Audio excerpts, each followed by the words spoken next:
Hello, and welcome to Nerds of the Old Republic, the podcast where we watch and read nerdy things so you can too. I'm Adam. I am Sean. And I'm Mike. And we are going to give our lukewarm takes, because it's a little bit after the opening of Dune 2. So not quite hot takes, but for those of you who are like me, who could not make the time to go see it, and then sat in a movie theater by yourself at 10 o'clock at night to see it, which apparently I enjoyed. So, like, maybe it's the only way to see it. Oh, I did the same thing. Yeah. It's the first time in my life I've ever gone to a movie by myself, and I loved the experience. I'm going to do it again. Well, this will probably be live for streaming once it's on the like HBO or whatever streaming app. So you can probably watch it while listening to us. That's true. Actually, we could be your Mystery Science Theater 3000. I was going to make up a number so we weren't like copyright infringing, but I don't give a fuck. Yeah. I doubt they're listening. Well, wait a minute. They might be. Huh. Yeah. And our thousands of downloads. Indeed. Yeah, we are multi-thousand downloaders at this point. So I'm stoked. And we're going to, before we get into like recapping our thoughts on Dune 1 and the movie, we're going to talk about this delicious fucking cocktail that Mike made us, because it's got so many things that we can't look past it. Like, it's just gorgeous. Mike, do you mind? The first thing I have to say, and I have to say this, is that my wife made these delicious cocktails, not me. This is one of her specialties, though. It's so good. It's a margarita, but it's a special jalapeno mix that they sell at I think Trader Joe's, of all places, and only once a year. Like it hits the shelf. She knows when it is. I think it's early May. And she goes and buys like 20 bottles of it, and it lasts us like a year. But it's like a margarita, a jalapeno margarita mix. So obviously it's got tequila and the usual stuff in it. She puts cucumbers in there as a garnish. But the jalapeno mix is just a little different twist on the margarita, and it's a little spicier. And I fucking love it. I always find a traditional margarita, not in the middle of summer when it's 90 degrees, not a traditional margarita hits the spot. But, in the colder months, these jalapeno ones really have become what I'm used to and enjoy. So, and it seemed, again, appropriate because of the spice connection. Dune has a little bit of that in there. Yeah, the spice must flow. Yeah. And it flows brilliantly in this drink. Oh, definitely. This sounds like my next, how some people like stop out on pumpkin spice stuff. Oh yeah, like from August till like November. Yeah, I'm guilty. This might be my next thing for sure, because this is delicious. Thank you. I'm very impressionable. What are the? Is that cucumber or is that jalapeno in it? Oh, that's actually cucumber in it. Yeah. She usually makes it like pretty fancy, like on the glass, but we tried to use these little clay shot glasses this time to really fancy it up. And that didn't work out because they're just too small, and we would have been pouring repeatedly throughout the episodes. So the cucumbers are in the drink for that reason, as opposed to being a garnish on the side. But I love cucumbers. I love the spicy aftertones, but the refreshingness when you get a drink of it, it's really good. It's dangerous for me in that way, because I could chug a lot of this and then forget that it's got alcohol in it. Yeah, we do, man. We sit on the patio every so often, and she mixes up batch of this, and it goes faster than you'd think. Thank you for sharing, considering I now know it's limited edition. I feel extra privileged. Yeah, really. On top of the clay pots. There's a lot of callbacks to previous episodes. Clay pots, Campo. I brought some mezcal if we're interested in switching up the flavors. Oh, see, and then we could bring the clay glasses back for that. Yeah, there you go. Just for the mezcal. They were not for naught. I think our eyes are starting to turn blue from these drinks here. It's I've had my mind opened, and I can see both the future and past at the same time. Yeah, I can navigate the cosmos right now. Unfortunately, it's highly addictive, and this stuff only gets sold for a few weeks in May. So you're going to feel those withdrawals pretty soon. Is that is the bottle there? Is it the Harkonnen's spice mix?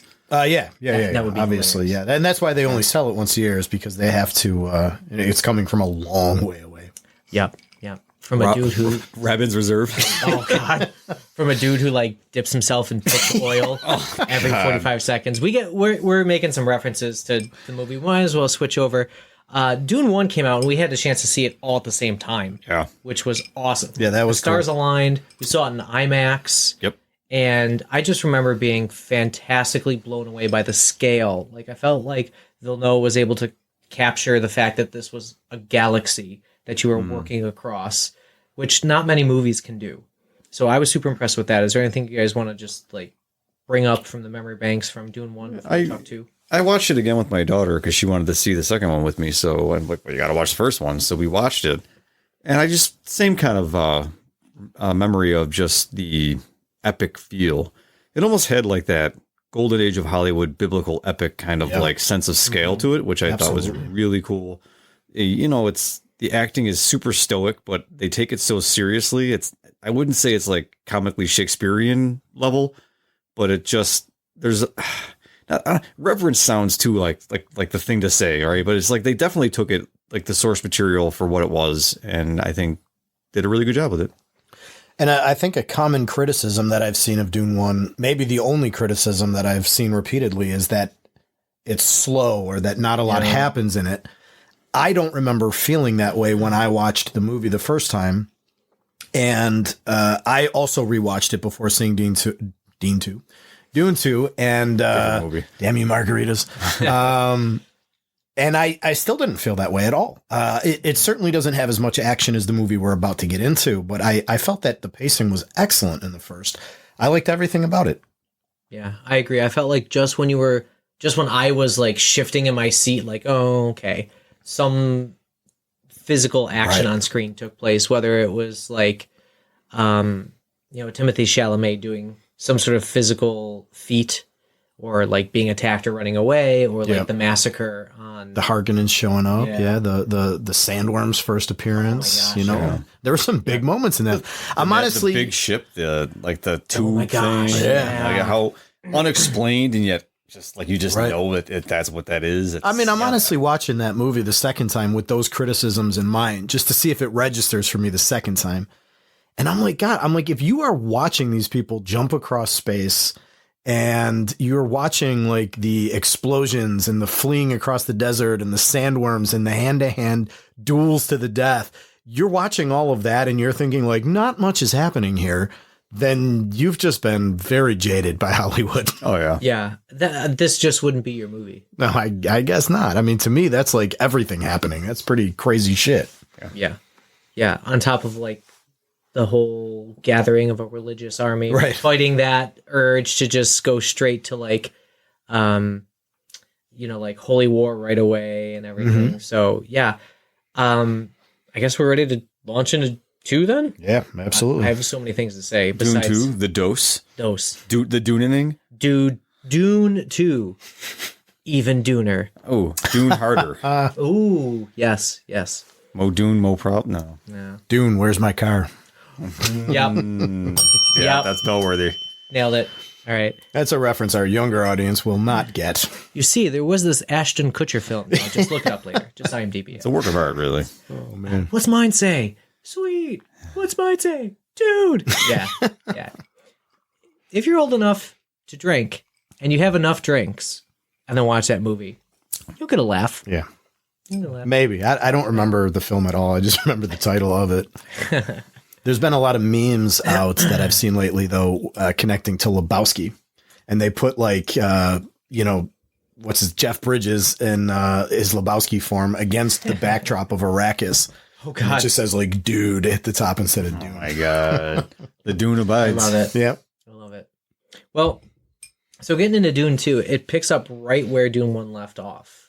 Like we're in Arrakis, the desert, and we're watching Paul like try to be a Fremen, which I'm going to have to work hard to not say free man as I did in the first cast. That was Sean nailed that, right? Weren't you the one who told us that was the pronunciation? We looked it up and well, I am. God damn it. I know. I am the cast historian. So. Yes, that is true. Yeah. I was surprised how quickly they got into like that internal conflict with Paul about not wanting to start the Holy War and gather followers and stuff. I thought that the way they dealt with him integrating into a whole different society, even though he was an outsider, in the book, I remember taking probably 200 pages out of a 600-page book. Yeah. But I thought they did well with the pacing there because they had enough trials for him to like fit in, but not so many that you're like, okay, I get it. He's an outsider. Fine, cool, whatever. Yeah, you like, they had to do what they had to do for the movie. And like Jamas's whole thing with him fighting him, and then they cut out the wife and how he got his coffee set and all that stuff was just totally wiped out of it. So it was, obviously that there's a ton of lore that they just sliced through it.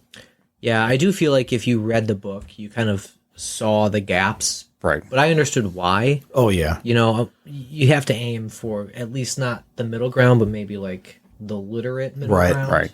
I real quick before you jump in, I will say that I give them a pass on things like that. Absolutely. It progresses the story. It was tight. It worked. But spoiler alert, before we get to the end of this cast, I will have problems with pacing. So we're going to come back to this. The closest I'm going to come to offering a criticism of this movie might have to do with pacing too. I'm not even sure that I want to call it a criticism, though. It's very, very tepid. But on this point, though, I remember watching there's many excellent behind the scenes documentaries on the Lord of the Rings trilogy. Mm-hmm. If you were nerdy enough like myself to buy the extended edition Blu-rays when they came out. And among these documentaries, they also have commentary tracks where you can listen to the directors talk about what they were doing as they were interpreting the script and everything and making the movie. And that's where I really started to understand like pacing between books, between literature and film, because they talk about a lot of things that were left out of the movie. Not even obvious things, like obviously you cut out Tom Bombadil because where the shit does that fit? Yeah. But like a lot of things that seem like they would have been really cool on screen, but they would talk about like, look where we were with the movie. If you put that in there, you also have to put this in here, and then that's going to end up being 20 minutes that you're tacking onto the film, and it brings all the those kind of conversations. I was like, dude, I never thought about that shit before. And what is amazing to me with the Dune films here, long as they are, they managed to, cut out a lot of stuff that if you've read the book, you're like, you notice it. But at the same time, there's so much fucking shit they don't cut out. And that they are able to cram into 2.5 hours time in both of the films. I think it's really impressive how they've built in so much of it. Yeah, I actually, in 2:46, that's the official runtime for 2. I didn't think they really cut out anything of import, which, I mean, it's a 600-page book, roughly. The version I read was, at least. So it's easy to be, as a director, like, we'll just take this middle third out things and just kind of like let it be. Because you already got your second movie. So, how much pushback are you going to get from a studio about including the, I forget the name of it, but the holy cistern of people's water. That was probably 10 minutes of screen time. Right. So what's that, like 2-3 days of shooting, plus all the special effects that went into it when they had to blow up the holy mountain, which name I forget. Because that's what I do. I just forget names. And there's so many names. There's so many. Like, I have the cast list up, and I'm like, oh, that's their name. That was the person sitting next to Christopher Walken. Like, that's how I remember it. Sorry. That's just how I remember it. But just to circle back, like, so much money and time spent on 10 minutes of screen time that maybe other people would have been tempted to cut out. Right. Yeah. So, Sean, you mentioned having problems with pacing. Well, I mean, we're free flowing tonight. Do you want to keep going? So, Paul, maybe we'll back up. We'll cut it and go back. It just goes in order. Okay. So, do you want me to just air all of my grievances and then you guys can pick them apart, or do you want me to Sure, that might be fun. All right. Yeah. You have multiple grievances. Well, as an aficionado of the books, as someone who has read pretty deep into the series, he speaks Fremen, people. Yeah, he does. Yep. And I think one of his criticisms is going to be some of the accent and pronunciation of the language in the movie. My license plate is Muad'Dib, so yeah. He's got Kwisatz Haderach tattooed on life tattooed on his stomach. Yeah, but okay. It's actually a tramp stamp. Damn it, dude. Is it down his spine? That's a real long word to have as a tramp stamp. That's going to be our album cover for our forthcoming spoken word album. Oh, I love it. It's just a close-up picture of my tramp stamp. That's gonna be a big seller. Oh yeah, especially with the little hair trail. I was thinking it, but I didn't want to say it. Oh, I'll say it. So you were saying? Anywho, just need a little sex appeal to sell the cast. Yeah, exactly. Yeah, a little back hair. Just a little bit of back fat rolling up over the top of the belt level is perfect. All right, look, it's a great movie. I'm not going to say that it's probably not, as a series so far, like the greatest sci-fi achievement on film to date. It very well could be. I've had multiple people say that when I talk about it with them. Fan-fucking-tastic. Like, you wipe the grin off my face after seeing both of these movies. You couldn't do it. It was just, they're awesome. But, of course, I'm like the comic book guy in The Simpsons. There's always going to be something that grinds my gears a little bit there. Well, actually, you missed Actually, you forget about So there was a lot of that Fremen backstory and Paul's acclimation to the culture that, yes, you're right, they cut it for time, things like that. But a lot of things I thought were more important that should have stayed. Now, naming them by point right now, I think would take me forever. So I'll just make the blanket statement that I think they could have spent a little more time on developing Paul's character, because he goes from would-be savior to full-blown, basically like Emperor God by the end of the film, when it's like, how the fuck did this happen? Right. They did war council. Yes, that's how it happened. Exactly. They did the same thing to the other Harkonnen there, not Feyd-Rautha, but Feyd-Rautha. Feyd-Rautha? What the hell is he? The Baron Baron, yeah. He has like that 20-minute like thing on their planet, which was filmed in infrared and everything. It's super cool. Yeah. Awesome. Really cool. Really neat character. But you spend all this time on what turns out to be almost an inconsequential person. Like, we didn't need this super extended, like, this guy's an animal. He, like, kills for fun. Oh, wait, his uncle put him in this. They could have, like, that, I think, could have been foreshortened for a better development of Paul, his mother, his sister, who, don't even get me started on how they butchered that fucking thing. Okay, that is my one, Aaliyah. Now that you mention it, that is my only criticism, actually, in the whole thing. So you probably feel the same way I feel about it, that she didn't show up as this hyper prescient, like 4-year-old toddler or whatever that stabs the Emperor the end, or stabs Grandpa Harkonnen. Yeah, she was like an extra accelerated aged baby, right? Because her mom drank the water of life. Yeah, she was born conscious, fully conscious, with all of the memories and lives of all the other grandmothers, or whatever they're called, beforehand. She still, I mean, they still kind of worked it in the womb and everything, but because of the accelerated timeline, it, I think, again, robs the story of something that Herbert did, which was really neat. Yeah. You've got this preposterous, absurd concept, super high concept of this little tiny toddler who's fully human, fully adult, fully realized, and goes on a murder spree in this like ridiculousness at the end. Now, that to me is important to the whole Dune thing, because she is such an important character later on. You've got Anya Taylor-Joy plays her as an adult for like 3 seconds. I love you. Yeah. And it's like, what? Yes. Like, what the fuck was that? If you didn't read the book, you wouldn't know exactly who or why. My daughter's like going like, what is this? And I'm like, I'll explain it to you in the car. And I had to like go on like a fucking dissertation on who this character is. I'm like, you know that how her mom keeps talking to her, her unborn daughter? That's her as an adult. But don't worry about that, because apparently that doesn't happen until later on in the story now. So on this point, and it's weird, they don't have Anya Taylor-Joy listed on like the Google cast for the movie. I'm scrolling down the whole thing and I'm not seeing her. And I was just trying to pull up another screen here and get her name, because I was just blanking on her name.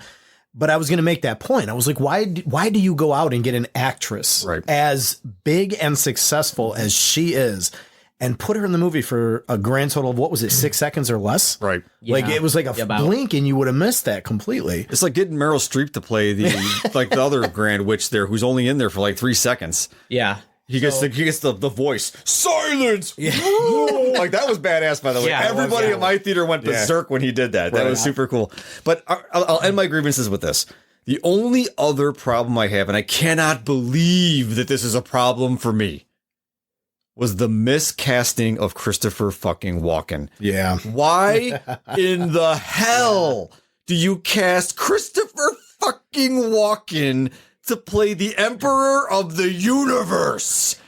That made zero sense. Go ahead. No, go ahead, Mike. I was just going to say to start with that Discuss. point. Yeah. Floor is yours. To start with that point, I thought that was weird to begin with, but then I was like, but I have seen Christopher Walken in random movies play like very menacing, sinister characters. Indeed. Mm-hmm. And I'm like, so they're probably channeling that Walken. Nope. It's just Walken in his full Walken. Queen's He's accent. just sitting there. Yeah. I mean, you just almost expect him to start like asking for cowbell or something. Yeah. Like, Yeah. Like the Well, way that's what he I plays the heard. character. I was like, Yeah. I was kind of chuckling to myself. I'm like, I don't know if I hate this or love this. Like for this, I had the same problem. I'm sitting there going like, Paul, I really want to acknowledge your family's claim here, but I need a little bit more cowbell. Yeah. You're going to be in charge of your daddy's spice. My daddy hid the spice in only place. Yeah. Dear listener, I know you can't see this, but we had many a text message going back and forth when we found out that that Christopher Walken was the Emperor, and most of them were, your daddy gave me the spice, and I protected the spice in my asshole for a good 20 years, and now I'm giving you the spice. Why is it Italian now? Thank you. Christopher Walken, if he was Italian, protected some becomes Mario. Yeah. But yeah, that was so strange. He looked like Christopher Walken, and he just had that Queen's accent. Like, God's honest truth, it was like Christopher Walken rolled out of bed. yeah. Whoever did his makeup and hair was like, nah, fuck it. He's fine. I'm not touching Christopher Walken. Right. It took me out of the movie. And I didn't realize this until I read it somewhere, but that's the first movie he's done in a few years. Yeah. Too. Yeah. I don't know if he's retired or if he just was chilling, but like they brought him back with this role, and he just showed up. He's like, I mean, are we start in 2 minutes? All right, I'm good. That's fine. Yeah. Give me my hair pick. Exactly. My thought is like, is he a fan? Did he pull some strings? Does he know Villeneuve or somebody and was like, I need to be the Emperor. Yeah. I need to be on stage. I read an interview a few months. This was well before the movie was out, but I read an interview with him, and he was talking about how he read.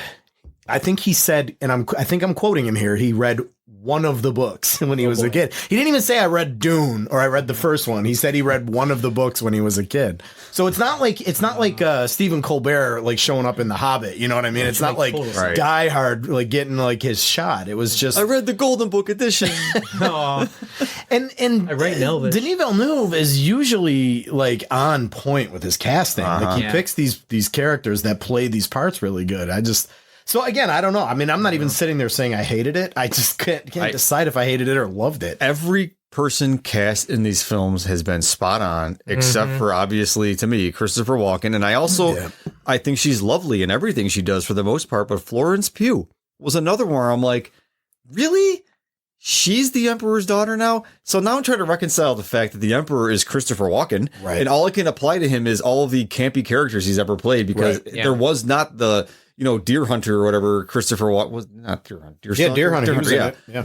Not that version of Christopher Walken where you're like, he's intense and it's real. And it's like, why didn't they just get fucking, Green Goblin there? What's his name? Oh God. I can picture his face. Yeah. Defoe. Willem Why Dafoe. not just get Willem Dafoe at this point? If you just want a face, right? Just, you know what?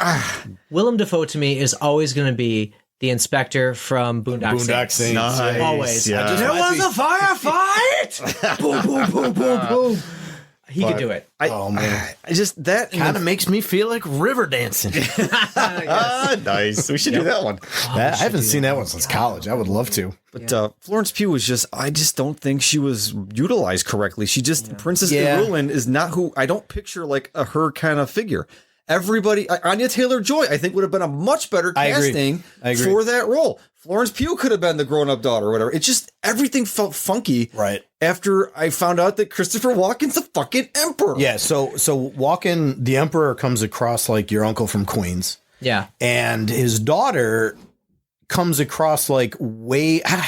It's weird to say way too modern when this actually is 10,000 years in the future, but like, she didn't have that like sci-fi fantasy feel. Like she literally just felt like someone you'd just like, I know, I work with her. Like she, you know what I mean? Like she had that very modern feel to her.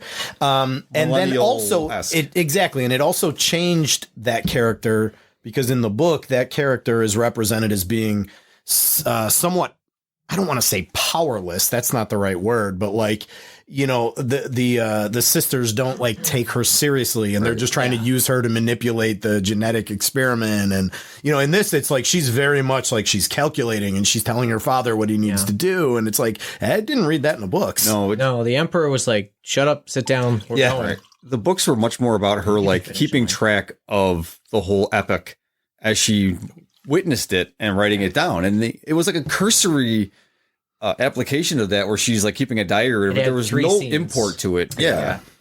Now, I haven't read Messiah, which is am I correct in saying that's the next book? That's the second one. Yep. No, isn't it? Oh, you're right. Do Messiah, then Yep. Children. Yeah. And then, because I know that children. they at least optioned or have already agreed to make Messiah. Yeah. So, like, are they saving the setup of Paul's sister? Are they saving the setup of her differently? I can only hope. For Messiah. It's got to be, right? I haven't read it, so I don't know if any of that conjecture makes sense. If they could do that well, it would be enough in the future where Anya Taylor-Joy makes sense. Yep.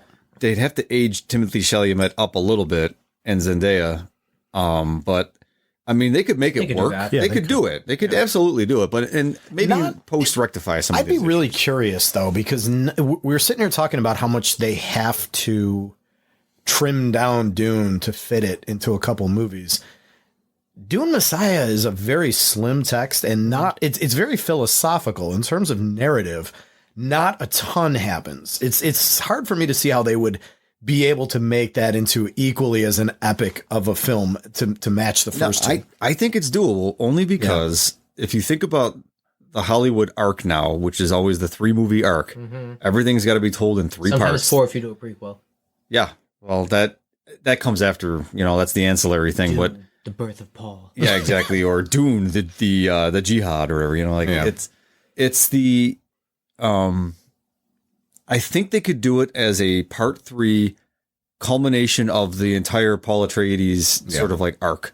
He becomes what he didn't want to be, Right. And he walks away from it and kills himself essentially because he realizes what he's done and knows that also because he sees everything that it'll all work out in the end as long as he removes himself from the galaxy and just lets it kind of play out. That's an interesting character arc for me. I would watch It is. that. It's brilliantly written too. I mean, But what you just said reminded me of your first complaint, which I said I have one complaint about pacing, and I said I don't even know if I wanted to use the word complaint because it's very tepid. But I felt the exact same way about you, about how quickly he went. Because we got like half an hour of screen time or more of him being like, you know, like, I can't go to the South. Like, those people will turn me into a god, and I know where that's going to lead. Free dreams, cuddling with Zendaya. Exactly. And Zendaya is the one who keeps like saying like, no, you got to do this. Like, we got to go get their army. And he's telling her like, no, because this is exactly what will happen, like emotionally. Yeah. And she's like, I'll always stand by you. I'll always love you. And then like he drinks that water of life, and immediately he's got that like sinister look in his eye. You know, it's like he just drank the water and it's like, okay, now he's the God King. And then there's the very next scene I think you mentioned is like the where he storms into the meeting and he like blows it up and he's screaming at everybody. And it's like, well, boy, that happened quickly. That's like Anakin in the Revenge of the Sith. very apt comparison. And then Zendaya is all of a sudden like she's surprised by all of this. Like, what the fuck happened? Yeah, and she gets real pissed off about being pushed away. Which is not what she does in the books at all. That was changed. She is much more supportive and like, And I don't like have a problem with Villeneuve changing that because you do want some contrast on screen. Like you do want a character that is like resisting what Paul's doing so that the audience can feel that, like instead of just cheering for it. But they changed that for sure. That was different in the books. And on screen, I mean, if you're an overthinker like we are, you're watching that going like, wait, he told her that shit was gonna. It's like don't give me that heroin because that'll fuck me right up. And she's like, it'll be fine. And then chase that dragon. Now I'm an addict, and she's like, holy shit, how did that happen? Well, they did things that make sense in a movie payoff too, like her secret name is Tears of the Desert, and she cries into him and it revives him. Blah blah blah. They cut out Leto too completely, like their child, because they compressed the timeline. There was not enough time for them to get down and have a kid, I guess. So that whole thing, which is what really unites them, is the tragic death of a child. Right. Yeah. That really is what holds their relationship together. Although I have to say, in the aftermath of what the choices they had to make, the empowering Chani to be like she kind of takes her own path and she leaves and everything, sort of like almost like Paul in the end of the whole thing. I thought was a neat twist for the book people who are looking for something new. Yeah. And I thought, okay, that kind of worked the way they set it up. And I wasn't too disappointed with the fact that she just disappears at the end. And I'm like, that gives you something to look for. I think that that's overall a positive change. I mean, it's like some of the stuff they had to do in Lord of the Rings where like the women are non-existent in the book for the most part. So they had to become stronger on screen. Except they wrote out the woman who kills the emperor at 4.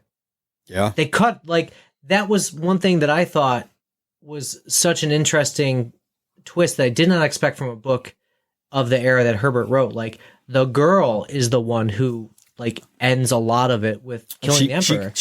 I don't think she killed the emperor. She killed because the emperor's in the Baron next book. The Baron, not the not Baron. Yeah, she kills her grandfather. Baron. Yeah. But I actually forgot about that. Yeah. And so I was a little. No, I was not a little annoyed. I was annoyed because I was looking forward to that scene. Right, yeah, same. And that twist, and I wanted to see how they were going to play it out. And then that's a great point. But Villeneuve gave it to Paul because, like, again, he is the Paul gets everything. Well, he is the main focus. Yeah, he's the white savior. So, I mean, this is probably then a good time to start talking about like a lot of the stuff that the movie did well because I was going to say, and in that scene, favorites. Wait, do I need to real quick? Fuck. All right, just whatever you're going to say, you like. Fuck it. Yeah, I got it out of my way. Okay. But I that scene you're talking about though, and at the end where he comes storming in and all that, I thought that scene was done so fucking well because Paul doesn't necessarily look heroic in that moment. I will agree. He looks fucking terrifying. You know what I mean? He looks like the leader of like a scary militia. You know, he comes in and he's got the fucking like desert gear on and shit. And like everyone's just completely still as he stalks around the place and he kills the Baron, you know, like, and he fucking like eyes off with the Emperor and shit. Well, he shoots down the not grandmother. What the hell's her name? The Reverend Mother. Reverend Mother. Yeah, he's like silence, and he voices her like, oh, that was so cool. But I thought that was done so well because it wouldn't. Again, if you're into Dune and you know where Paul's character goes and what happens in space afterwards, you don't want a heroic Paul in that moment. Like you don't want him to come in and be like, yes, this is him winning and it be this triumphant moment. You want a sense of that, like that road he's going down and how he's become this scary leader now. And I felt that watching that in the theater. I was like, oh, he looks terrifying right now. No, I agree. That was actually a really good way to balance that character between what the audience wants to see versus what the story needs. Right. But what got me also getting back to my, fuck this, the, just like the pacing again, all of a sudden the jihad just happens. Oh, climb on board these ships and let's go. And it's take it to paradise. What? There's no pause. There's no like, hey, let's gather our shit and let's go. One thing I did really appreciate was how he shows that the combat is very limited and it's very personal, almost like medieval style. Like, yes, they have guns. Yes, they have rockets and they've got all this ray gun shit and lasers. Yes, all that crap. But war is much more small, right? Like a very small scale. And I think that's a really cool way to do it. But yeah, you mentioned it, the fucking atomic thing, which is a big fucking deal in the book. Like, oh, we've got the Atreides atomics. And they actually, they're building it up, like, oh, they got it. Oh, and he's got, what's his, Gurney Halleck's? Yeah. He's back. Oh boy, it's coming. Oh, fucking 2 seconds. They didn't even say the plan. There was no, like, they got to blow up the shield wall so the Sandworms can come in. Now, it's basically like you're going to see some stuff and then all of a sudden Paul's the Emperor. Yeah. What? Like, what the fuck? Actually, now that you mention that, there's a great scene where this is actually kind of really bad storytelling where Paul's explaining the plan and it's like some cliche cartoon because he's like, you're going to bring the sandworms in from the east and then I'm going to come in from the west. Yeah. And Johnny, that's I think I heard the word flank in there somewhere. You know? But there's like a casual audience would not know why they had to blow up this shield wall thing. They don't know what the fuck that is. If you're just listening to it as a sci-fi, shields, maybe there's like electric. No, like it's an actual freaking, it's like there's an actual like shelf of rock they got to blow up so the sandworms can get them right in. Yeah. But like, again, no real exposition on that, which I thought was like, someone who read the books. He's ready to rage and turn into the Hulk. He's ready. You won't like me when I'm angry. If you read it, it was awesome. And it was really cool to see him go like fire and the fucking nukes and blow. Wow. But then it's like, if you are like my daughter who had no idea and she tried to read the graphic novel and was like, gave up on it. She's like, I can't do this. Fair. Like the movie, the first one, saw this one. She's like, this is really good. But like, what was all that about? And I'm like, ugh. Yeah. Anytime I have to sit there and explain shit to somebody, that's a failure. Yeah. It's a failure. So as triumphant and as good as this movie is to me, ultimately there's too much meat left on the bone that I think in 2 hours and 45 minutes could have been better served. Could we have done a part 2A and 2B? No, I think he could have done it. I think he could have done it all in these two movies with what we needed to see so far. I feel like the emphasis was on things that it didn't need to be on, and that's the hill I'll die on tonight. Sure. I'm going to put my flag on a couple things that I liked, as you guys did. One of them is how personal the combat was, but this is a thing that is probably just a me thing. I hate when combat is blurry and you can't see what's going on. And I get it, camera. Fog of war, and it's hard to see. Fuck you, Michael Bay, with your goddamn lens flares. But you saw everything, but it was dirty. It was quick. You know, you got the visceral nature of the fighting with swords. Yeah, you could shoot a guy with a laser from 30 feet away, but it didn't happen. No one got cut in half with a laser and then slid off. Yeah. Even then, you know, they got shot and they dropped viscerally in front of Paul and Chani. Or was it Paul and his mom at that point? I don't remember. It was one of the two.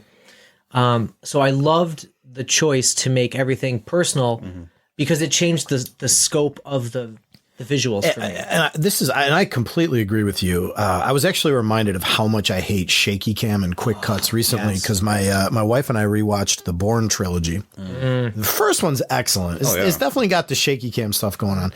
The second and third one, though, they go so hard with the camera. Like it's like literally quarter-second cuts and everything is shaking that you feel like you're going to have a seizure watching it. And what you said is what happens is the action becomes incoherent. You literally don't know what you're watching. You're like, oh, guy jumps, car crashes, like a bomb went off somewhere, but like none of it makes sense in terms of what's happening. Right. You don't have the storyboard sitting next to you to go, oh, that's the intention there. Okay. So but that's one thing that I hope it's going away. But Denis Villeneuve is such a visual director, like such a visual storyteller. Even before he got into the sci-fi stuff, like if you've seen like Prisoners or Sicario, some of his earlier films, like he's so good at capturing like your attention with the awe-inspiring visuals. And when he switched to sci-fi with Arrival and then Blade Runner and now Dune, that's why he's so good. That's why he's so good at science fiction, is because where a lot of other, I think, directors are trying to play tricks with the camera and special effects, he's figuring out how he can actually put this shit in front of you. And you can go through these movies and think about, you mentioned some of the Dune 1 ones. In Dune 2, I mean, when he rides the sandworm, or when we go to the Harkonnen planet and we're in the like gladiatorial place, and some of that's the Hans Zimmer soundtrack too, by the way. It's really intense. And even the more intimate stuff like you're talking about, the hand-to-hand combat and all that shit, you know, there's never lack of cohesion, and it's not only good, it's awe-inspiring. You're sitting there watching that shit going like, holy fuck, this is the most badass shit, you know? Yep. He's really good at that. Yep. I think that's where some of the character building comes from, right? So like in the first movie, we see Paul fighting with Gurney Halleck, and it's very much Atreides fighting, right? It's upright, it's shields, whatever. Now he's in the desert, and you see like leg sweeps with a knife drop and then a stab to the kidney, roll up and then go protect Chani in 3 seconds, and he doesn't even think about it. Right. And that's how you see the character transition over to that, which gets me to the other thing that I need to talk about, because you mentioned the Na Baron scenes shot in IR. I didn't know it was shot in IR. I knew there was some different affect placed onto the film. It's because of the sun or something like that in their system. Okay, thank you. That was my question. Like, I actually liked that character building. I wanted more. I get like he's a terrible person. He kills his women slaves and feeds them to his other women slaves, and which we is know, not cool. No, it's definitely not okay. We know the Harkonnens are also like, there's that whole like, isn't it with the Baron Harkonnen who like sexually abuses young children or something like that in the book. Minimized in the movies, which I get. That's not palatable. Yes. Yeah. We don't need to play that up. But yeah, that answers that. Then the sun is the reason why that was shot in IR. Yeah, it's what is it, Getty's Prime or Getty's Prime, whatever. I always pronounce it Getty's. Yeah, but I'm not the one to go to for any pronunciation. I think it's Getty's. Their home world, it's whatever their sun is, it's creating that effect. So if you notice, like when they were in interior shots where it was artificial lighting, it didn't look that way. Yeah, it was only when they were outside and like the fireworks and things that were going off was really cool. That's just fireworks. Yeah. It's all it is. They almost felt like squid or gel something. or liquid. Or gel, like jellyfish. Jellyfish. That's what it looked like. Yeah, but that's actually just fireworks in IR. That's what that is. Wow. So it's a really awesome, and again, I got to give credit to Villeneuve for having this, like, I'm going to do it. Like, this is a different sun. It's going to look fucking different. So let's fucking do it. I love that. I saw him in an interview talk about how that was a risk too. Because it's not like they have two separate cameras running when they do all that. And he's like, if this shit didn't work out, then like, he's like, that was a lot of wasted time that we got to go back and fix. So, but it was striking. But it was fucking awesome. It was really cool. And it did make the point of getting the Naber and the actor, Austin Butler. Yeah. Like, he looked vile. Oh, yeah. All around vile. No eyebrows was the most unsettling thing. Number one, you shave your eyebrows, you're a terrible human being. It's pretty bad. Down. But yeah, he was the stuff of nightmares, man. And he was just so terrifying. But in the end, he actually still had the honor, too. Yeah. Of, like, you could tell he was the alternate Kwisatz Haderach. Like, if it wasn't going to be Paul, it could have been him. Right. Yeah. And you could see, he's fucking psycho and twisted, but there's still a sense of honor baked into this guy, which is just absurd. Well, yeah, because he fights even in the gladiatorial fight. He one of the guys, the last guy that he kills or whatever, when he knows like his uncle, he realizes that his uncle hasn't drugged that dude because his uncle's testing him or whatever. Right.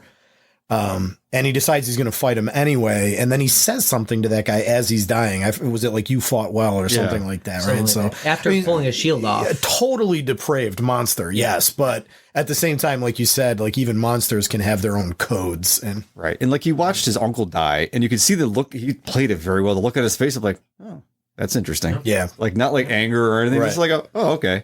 I'm the Baron now. But I wish, like I said earlier, the pacing and like, I think he just lingered too long there where it might have been better to do it almost Star Wars-esque where we get like, oh, a wipe, go to this place. A wipe, go to that place. A wipe, come back. It would have been better to have a little back and forth. As Paul journeys, maybe there's the alternate Kwisatz Haderach journey or whatever. It could have been a little bit better as far as immersion in that regard. It's not a bad point because cutting back and forth like that also helps create the illusion of like time passing a little more. Yes, and the tension between those two specific characters would have been, I think, better played up. But maybe it was too cliche for Villeneuve to do it. I don't know. Yeah, that could be. I mean, like you said, he's known for being such a visual person that I feel like it just didn't fit maybe his aesthetic either. Well, like to do, I know you're talking like, not just specifically the wipe transition from one to the other, but like that's what I picture in like what is it? Episodes 1, 2, and 3, where they literally did the left right wipe from like Microsoft PowerPoint to change the scenes. Like thanks, Paperclip, for helping me pick that dissolve. Fuck you, Bill Gates. By the way, that's a random fuck you for me. Fuck you. But now that you guys mentioned that, there's an interesting irony to the fact that like Star Wars and George Lucas were so heavily influenced by Dune. Yes. And now Denis Villeneuve making Dune has to like take obvious, like, precautions to not feel like it's ripping off Star Wars. Right. You know what I mean? The circle is complete. Yeah. Well, you could have done like when the navigator ship comes in, they could have done the underhead, like it comes in. This bit, it just keeps going. He just did it from the like side. That great Spaceball scene where that ship just keeps going. Ruined, right? There was no side scroll, or there was no like top scroll down letters possible. You're right. How are we supposed to know what the story is? I know a lot of Dune people are upset that they didn't show a navigator either. And I understand the reasoning behind not doing it, but I'm hoping, Villeneuve, I know you're listening. Friend of the cast. Right. When you do Messiah, please let us see a navigator. He'll have to if he does Messiah. God, that's a pretty major character in that. Yeah, that would be something. We almost got it with House Harkonnen controlling the ships around, right? Yeah. I mean, they're not navigators, but they're like setting up the concept of a navigator there as they like chant together around the hologram and look at stuff. There's an opportunity to get really into the lore of what the spice does to people, the mentats, explaining that a little bit more, because that was never, I mean, it was kind of just like, guy rolled his eyes and, he's a computer. I get it. Right. It's like, again, if you didn't know, you didn't know, right? If you know, you know. That's it. That's a tagline for Villeneuve's Dune. If you know, you know. Well, we've talked about like things that we thought could have been done better. We've talked about some of the visuals and stuff. Should we talk about some of these like performances, maybe? Like, go through some of the characters. Let's each pick one character we want to talk about, or one actor. Yeah, we can't all pick Zendaya. I'll tell. Fuck. All right, Guys, Adam, you can have that one. There are 42 named credited characters on IMDb's Dune Part 2. Plenty of space here for everybody. We already talked about Walken and Q. Last. Timothy Chalamet's just kind of like, he's good. Yeah. I can't say he's not a good Paul. He's probably the best guy they could have got to play Paul right now. So I gotta say that's good.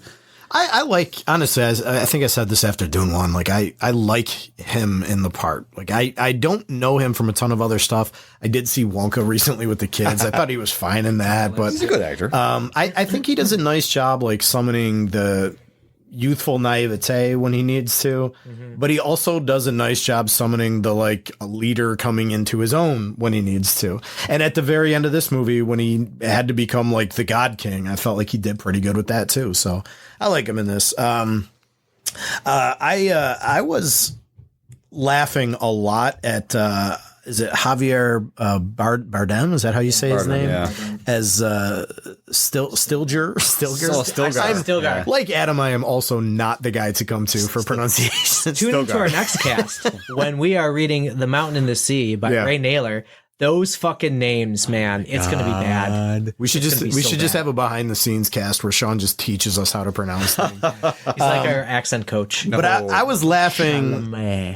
I was laughing a lot at this character because it felt like every 3 seconds, like Paul would do something. Like maybe it was minorly impressive, or it was that he would take a shit, a very impressive shit, and then and Stilgar is like, he's Muad'Dib. It is him. Only he can take a shit that is 3 feet long. And then at one point in the movie, they actually, I feel like they're kind of poking fun at that because he says that he's not.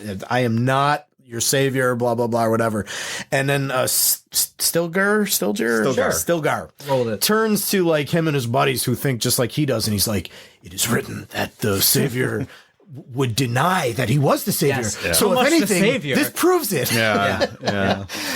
But I like the way what he did with that too, because Stilgar is obviously the devotee who gets the whole thing going, and then you had Chani and the others who are basically this bullshit. Right. Yeah. That's all stuff that it's religious garbage. This is not real. Right. That was a pretty cool balance that way. No, and I loved him, and he was one of those characters that like it changes in an interesting way as like from 1 to 2. And in 1, he's this real gruff desert badass, like he comes in and he like spits on the emperor's floor and he's like, maybe we'll be friends, maybe not, whatever. And then in this one, he's like the, dude who like just worships Paul for every little thing that Paul does, and he's funny. Like he's kind of comic relief in the second movie. Real quick, I got to interject something because you mentioned Stilgar and everything. And I'm thinking of Jamis, who really did not have a very long role in this. Why the hell was Paul calling on him at the end? Like, Jamis, help me, show me. Like, what the fuck was that? That was not in the book, was it? No. Where he was haunted by Javis? No. Yeah. It's weird. I don't believe it was. I mean, no offense to, I'm looking up Javis. Jamis? I thought that actor did a nice job. Oh, yeah. Like in the hand-to-hand. Is it Babs? Yeah, I think it's Babs with a Somakan. Yeah. In the duel, like, when Paul unintentionally insults him by asking him if he yields, and this dude's like face turns like bright red with rage. Yeah. No, he was good. Yeah. Like, I thought he did a nice job. But yeah, that whole thing, like reaching out to him or remembering him or whatever that was. It's just because, again, the character got no real like play in the movie. Right. There was like no like consequence. Oh, Paul inherited his entire life. Like, no. There might be. Oh no, he did say there are no deleted scenes. We're not going to get anything. This is it. Shit. I will still buy it immediately the second it comes out on 4K UHD. Don't care what the price is, but I will buy the 2-pack. I'll wait for the 2-pack, 1 and 2 to come out. 2-pack. Yeah. Before Adam waxes poetic about Zendaya, I'm going to talk about Stellan Skarsgård. Oh, yeah.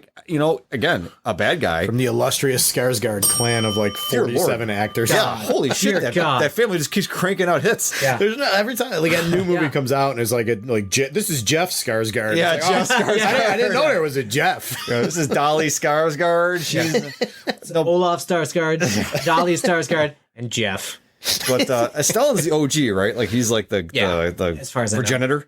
But he looks like the older. Sure does. He was so good as Baron Harkonnen. Yes, he was. Just like the menace and the decadence and just the depravity and the he's got his sights set on being emperor, like all of it there. And I'm like, wow, this dude fucking nailed this character. He could not have done a better job. It was hard for me to picture in my head that character reading the book. I couldn't tell if this character was supposed to be sinister or was this character supposed to be like kind of like ridiculous, comical in their like opulence. I read it. It was hard to tell. And then watching Dune 1, I was like, oh, I get it. It's Marlon Brando from Apocalypse Now. Like he's like a fucking dude who's so far off the deep end and willing to do literally anything to accomplish what he wants. You know, right? Yeah. And this the revelation that he is Paul's grandfather and Jessica's father. Again, I feel like it got short shrift because of time constraints. Yeah, it seemed abrupt. In the books, it's such a big payoff to your reading that you're like, oh, fuck. You know, it's one of those twists that it got the, grandfather. Oh, okay. I may or may not have fallen asleep during that part because I bought a $13 beer. To sit by myself in the dark and watch the movie. They sell beer at Regal now. And so there were no prices listed. So I just bought the IPA because that's what I do. And I'm like, that was the price of the ticket. I regret this. And then we're talking, and I'm like, that had to happen. Yeah. No, I know it happened. I wasn't drunk because I had one beer throughout a 3.5 hour Well, they sell you the big beer, though. It was 20 ounces. Were there other people in your theater when you saw it? There were 3 other people 4 rows behind me. I was in a packed... I went 2 weeks after it opened. Yeah. Packed fucking house. I'm sitting there with my daughter, and the guy next to me is over there toking on his fucking vape the whole time. His weed vape. And I'm just sitting there like, I wanted to say something, but I'm not that guy. Right. And I'm just like, I just looked at my daughter. I'm like, just, you want to go? And she's like, no, it's not really bothering me. And I'm like, all right. And it's just like, no, I'm fine with the content. And just people being loud. Some guy answering his phone. I'm like, people, it's a fucking movie. Yeah. God damn it. You know, act like an adult and go and see a movie like a real human being. Agreed. If you want to stay home and vape or whatever, fine. But if you're going to be out in public, then you keep your vape in your pocket. Put that shit away for a and you keep your fucking phone on silent. Yeah. There it is. Oh, yeah.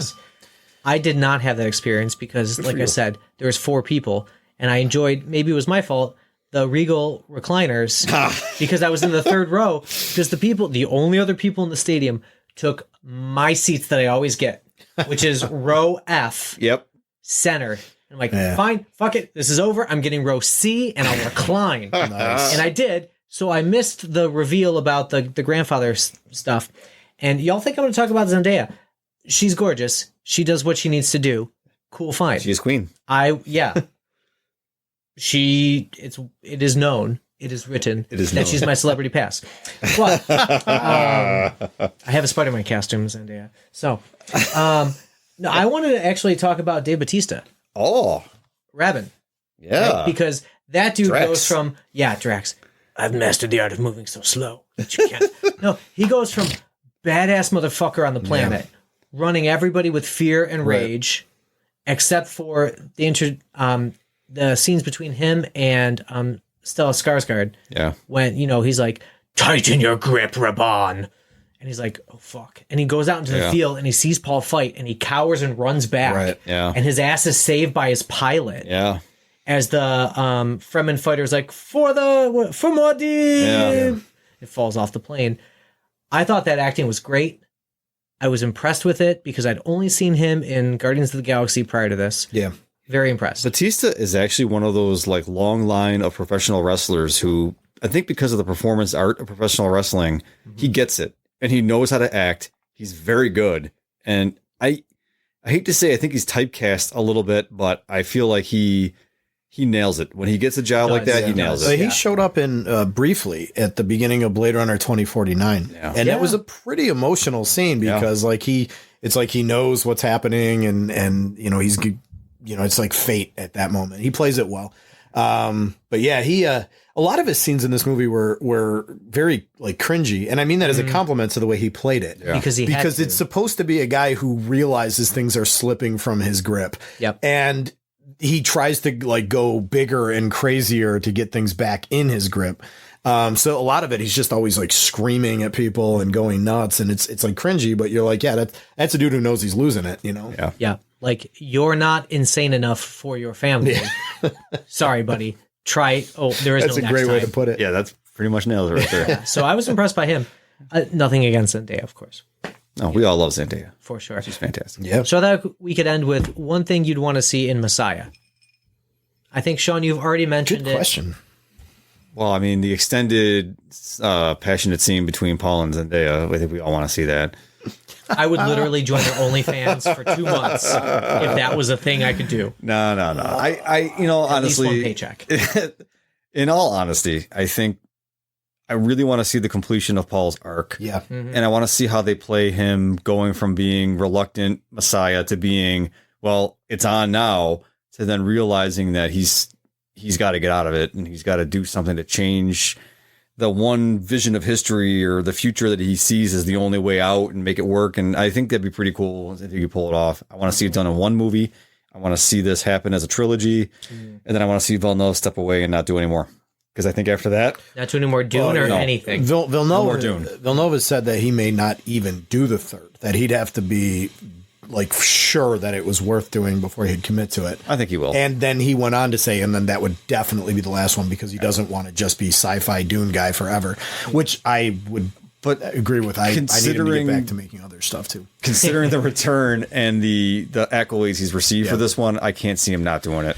Yeah, I think that those comments were probably made before the movie came out. I don't remember when I read them, but I mean, the movie's obviously been a fucking smash hit. So for sure. As far as what I'd want to see, like I said before, I'd be very curious. A lot of that book is very philosophical. Mm-hmm. It's super interesting to read. I think there's mixed reviews on Dune Messiah, but that's because a lot of, if you're not coming to the book for the philosophy, but like you want like the action story of like, the military stuff, then yeah, that book will disappoint you. Yeah. The philosophy is really interesting to read, but you got to make a movie out of it, and I'd be curious to see how he does that. And then I would agree with Sean because I think the most compelling visual stuff comes and I won't say what it is because, spoiler alerts, but at the very end of that book, what goes on with Paul's character is really intense, serious shit.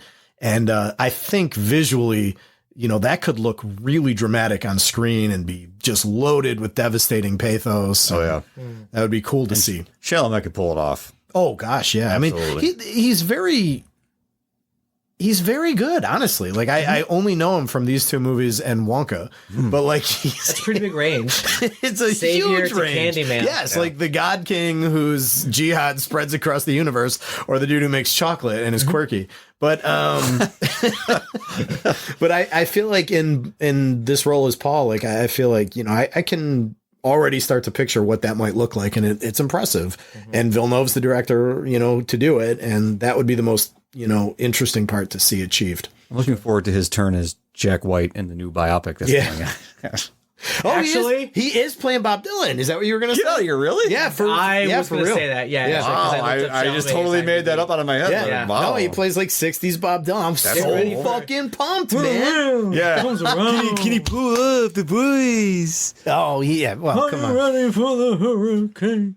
I will tell you, that's 70s Dylan, man. Calm down. You're getting 60s Dylan here. This is from the guy who saw the Bob Dylan musical and was like, the music has nothing to do with the story whatsoever. It's like, is this paid for by Bob Dylan, or did somebody love Bob Dylan and pay him to use his music? I don't know anything about it. I'm going to guess it's the latter. Dylan doesn't seem like the type of, although I I shouldn't fucking say that. Dylan does everything you don't expect him to do. Yeah. He put out a fucking Christmas record 10 years ago, right? Yeah, I guess and when he announced he was doing it, everyone was like, what the fuck? Like, first of all, he's fucking Jewish, or he was, right? He came from a Jewish family, right? Best Christmas songs are written by Jewish people. That's also true. Also true. Also Yeah. true. But then it was like, well, he's going to do something really ironic. Like, it's going to be funny, tongue in cheek, whatever. It's a fucking straight Christmas album. Like, fucking like sleigh bells and shit. Like, and he fucking sings the song with songs with no irony. Silent Night, like you name it, it's all on there, and it's just a fucking Night. No, it's not even that. It's not even that. That's like 60s, Dylan. This is like You gotta mumble more. This is nowadays like totally wrecked from decades of smoking. Like his voice sounds like scratching glass with your nails or something. But Oh my god. of course, if you're me, I fucking love it. But it's definitely not for Mike everyone. already has the LP. I never bought it on LP because it was either not available or too expensive. I'm looking forward I to did buy it on CD when it came out like 14 years ago. I'm looking forward to Dylan's new McNugget sauce that McDonald's is going to be launching soon. Yeah, He always does what you don't expect. Yeah. That's right. You had me, actually. You had me. Rip this thing up, Adam. Before you ramble on forever. Yeah. As the guy who's not seen Dune Messiah, I'm hard to forecast after this. This was really more of a, or not read Dune Messiah. It's really a question for you guys. But I'd love to see the political intrigue play out a little bit more with the Reverend Mothers and them trying to control things from the behind the scenes. I'm trying to read your face to see if this is in the book or not. It is. Yes. Okay. Then I'm fuck you. Sean is intentionally making a face to not tell me anything. But I don't know if that happens or not, but I would see it either way. What's the sisterhood called there? The Traveling Pants. no. Yes. The traveling pants. Yes. The what the fuck? The witches, the Night Sisters. The nice. I know they're all the same. I can't think of the freaking name. I know it's like it's on the tip of my brain. everything's escaping me at this moment, but We've The only had Crazy 2 88. margaritas. yeah, the crazy. They have a huge role in the entire thing. So Okay. Well, yeah, that's good. big time. So, I would ask us usually, dear listener, if this is your first cast with us. Awesome, thanks. You should read or listen to our other stuff and read the other books with us. It's a good time, especially what we have coming up in a sec. But I think I know we're all yeses on this, so there's no point in asking that. Well, wait a minute. Don't make any assumptions over there. Okay, you get 10 seconds. Sir. I'll also say that people should hit us up on, is it Blue Sky? Yes. There's an ellipsis Blue Sky. before and Hit after us up the on Blue answer. Sky or whatever. Send us a Gmail. Instagram, maybe. Or Instagram, and just tell us what you think they should do with Doom Messiah. That'd be kind of cool to read people's things, and then we can maybe rap about it when we see the movie that comes out in like 3 years. We're at Nerds of Old Republic on everything. Yep. I'm as Blue Sky as well. Is that right? I believe so. Okay. We're dabbling, but we've been burned by Elon Musk and the site formerly known as Twitter. Yeah. So we're all a little bit burnt out from that. But the best place to interact with us is here. Yeah. Subscribe on any podcatcher you use. Leave us up to a 5-star review. I say up to a 6-star because we're that awesome, but I'm trying to be Venmo us money. Yes. No, I'm just kidding. You could Gmail us at Nerds of Old Republic. We'd love to hear from you. This is why we get so much spam. Sorry, but I'm still doing it. And we'd love to see you metaphorically next time when we talk about Ray Naylor's The Mountain in the Sea. Get ready for so many different ways to talk about a group of octopuses. I hate saying that. Octopodes is my preferred Octopussies, Adam. Thank you. That's why I hate saying it. I have a long backstory here, but we'll be back in a couple of weeks with The Mountain in the Sea, and we'd love to hang out with you and talk about the book. So until next time, stay nerdy, y'all. Cheers. Cheers.